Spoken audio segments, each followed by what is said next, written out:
गरीब mutton curry वाला। किसी गांव में एक गरीब लेकिन मेहनती आदमी रघु अपनी छोटी सी झोपड़ी में रहता था।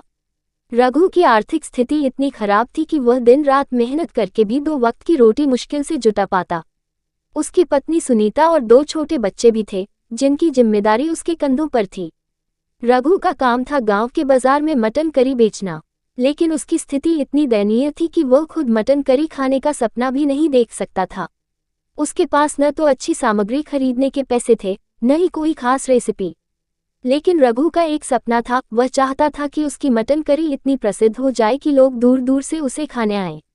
रघु हर सुबह उठकर पास के कसाई से थोड़ी सी मटन की हड्डियां और कुछ खराब मटन के टुकड़े खरीदता था, क्योंकि अच्छे मटन का खर्चा वह उठा नहीं सकता था। वह इन टुकड़ों को उबालकर उसमें मसाले डालकर मटन करी बनाता और छोटे छोटे मिट्टी के बर्तनों में भरकर बाजार में बेचने निकल जाता। गांव के लोग रघु की करी को गरीब मटन करी कहकर चिढ़ाते थे।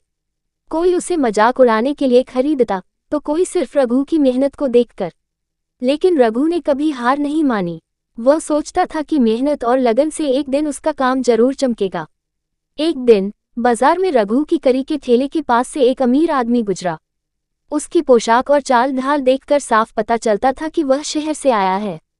उसका नाम सतीश था और वह एक प्रसिद्ध शेफ था। सतीश ने रघु के ठेले को देखा और रुककर पूछा, क्या खास है तुम्हारी करी में? रघु ने सिर झुकाकर कहा, कुछ खास नहीं साहब, बस मेहनत और थोड़ा सा प्यार। सतीश को रघु का जवाब पसंद आया। उसने एक कटोरी करी खरीदी और चखने लगा। करी में मसालों का स्वाद हल्का था, लेकिन उसमें रघु की मेहनत और सादगी का स्वाद था। सतीश ने रघु से कहा, तुम्हारे पास बहुत बड़ी संभावना है, लेकिन तुम्हें इसे सुधारने की जरूरत है। अगर तुम चाहो तो मैं तुम्हें मटन करी बनाने की सही तकनीक सिखा सकता हूँ। रघु को यह सुनकर विश्वास ही नहीं हुआ। उसने तुरंत हामी भर दी। अगले दिन सतीश ने रघु को अपने साथ बुलाया और मटन करी बनाने के सही तरीके सिखाए।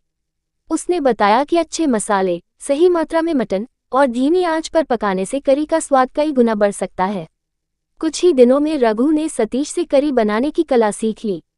अब वह बाजार में बेहतर सामग्री से बनी मटन करी बेचने लगा। धीरे धीरे उसकी करी का स्वाद लोगों को पसंद आने लगा। लोग उसकी करी की तारीफ करने लगे और गरीब मटन करी का नाम बदलकर रघु की मटन करी पड़ गया। कुछ महीनों में रघु की मटन करी की चर्चा आसपास के गांवों तक फैल गई। अब लोग खासतौर पर रघु की करी खाने आते। उसकी मेहनत रंग लाए और उसकी आर्थिक स्थिति भी सुधरने लगी। उसने अपनी झोपड़ी को पक्के मकान में बदल दिया और बच्चों को स्कूल भेजने लगा। एक दिन सतीश फिर गांव आया और रघु की दुकान पर पहुंचा। रघु ने उसे देखकर खुशी से उसका स्वागत किया। सतीश ने कहा, तुमने साबित कर दिया कि मेहनत और लगन से इंसान कुछ भी हासिल कर सकता है। रघु ने जवाब दिया, ये सब आपकी मदद के बिना संभव नहीं था। आपने मुझे सिर्फ मटन करी बनाना ही नहीं, बल्कि जिंदगी में बेहतर बनने का सबक भी सिखाया। आज रघु की मटन करी पूरे जिले में मशहूर थी। लोग उसकी करी को सिर्फ खाने नहीं, बल्कि उसकी मेहनत और संघर्ष की कहानी सुनने भी आते थे। रघु की गरीबी ने उसे कभी तोड़ा नहीं, बल्कि उसे एक बेहतर इंसान बना दिया।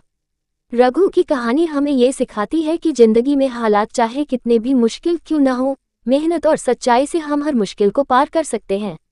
अगर सपने बड़े हों और उन्हें पाने की लगन हो, तो किस्मत भी आपके कदमों में झुक जाती है।